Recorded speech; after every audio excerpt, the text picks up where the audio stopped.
My name is Noah Escarda, and I'm 24 years old, and I am a trans woman.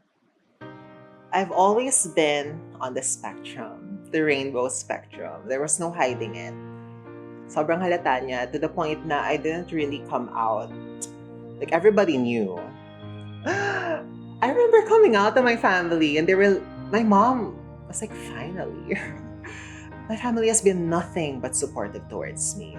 And I'm forever grateful for that. I'm so lucky to have them. Actually, my parents are very religious. My dad worked as a lay minister for many years, but at the same time, very supportive. However, outside of my family, religious people would say that LGBT people go to hell. And when I was in grade 3, that was what I focused on.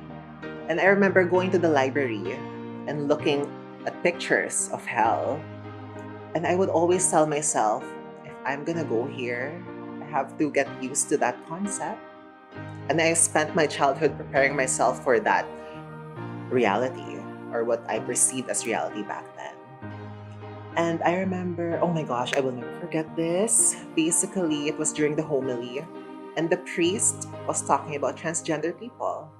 And he said that transgender people are mentally ill and that we shouldn't exist, and that God does not have us in his plan. And I remember just looking around, and I saw people nodding, and I just felt so sad.